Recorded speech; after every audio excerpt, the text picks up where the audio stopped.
તો જે રીતે તમે જણાવ્યું FY26 માટે મારુતિનો એક રસ્તો અહીંયાથી એક થોડો મુશ્કેલ દેખાડી રહ્યો છે, એના પર ડિટેલ્સ જોઈએ તો FY25ના 3 થી 4% સામે અગર જોઈએ તો FY26માં સ્થાનિક ગ્રોથ જે છે 1 થી 12%નું શક્ય છે CMના એક રિપોર્ટ મુજબ.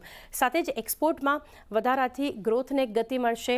FY25ની અગર વાત કરીએ તો 17%ની સામે FY26માં એક્સપોર્ટ ગ્રોથ જે છે એ 20%નો શક્ય બનતો દેખાડી રહ્યો છે.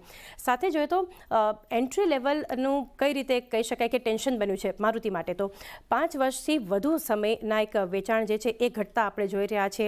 એની સાથે 2018-19ની વાત કરીએ તો એની અગર કમ્પેરિઝન કરીએ તો એન્ટ્રી લેવલ સેગમેન્ટનું વેચાણ 10% ઓછું થયું છે અગર સરખામણી કરીએ તો. 20 થી 30 કરોડ જે ઘરોની આવક છે એ આ ઘણું મહત્વનો એક ડેટા છે કે જે 20 થી 30 કરોડ ઘરોની આવક છે એ 5 લાખથી ઓછી છે.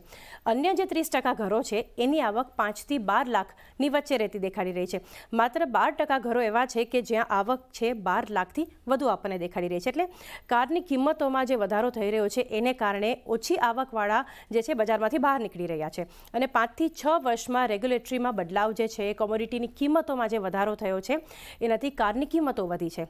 હવે ઓટોની વાત કરીએ ઓવરઓલ તો ડિમાન્ડ કેમ નબળી છે અહીંયાથી, શા માટે આપણને નરમાશ મળતી જોઈ રહ્યા છે માંગમાં, તો ટેક્સમાં જે કાપ આવ્યો છે એનાથી એન્ટ્રી લેવલની ડિમાન્ડને પ્રોત્સાહન મળવાની એક સંભાવના નથી. એ કારણ છે ને GST દરોમાં એક વધુ તર્કસંગતતા બનાવવાની પણ જરૂર છે, જેની ક્યાંક ને ક્યાંક એક અસર ડિમાન્ડને લઈને પણ બનતી જોઈ રહ્યા છે. તો આ બધા કારણોને લીધે એક ફોકસ અહીંયા બનતું દેખાડી રહ્યું છે મારુતિ પર.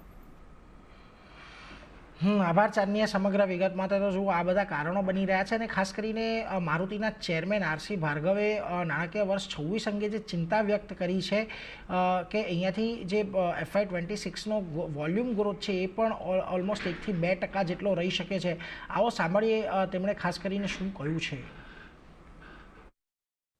देखिए, वॉल्यूम ग्रोथ तो इंडस्ट्री का सायम ने जो अभी तक प्रिडिक्ट किया है साल के लिए वो है 1 to 2%.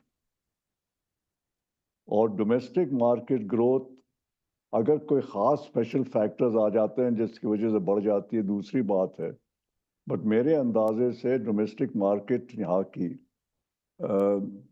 1-2% से ज़्यादा नहीं बढ़ पाएगी, क्योंकि स्मॉल कार का जो सेगमेंट है और एक बड़ा सेगमेंट है वो, उसमें ग्रोथ नहीं हो रही है, उसमें डिक्लाइन हो रही है.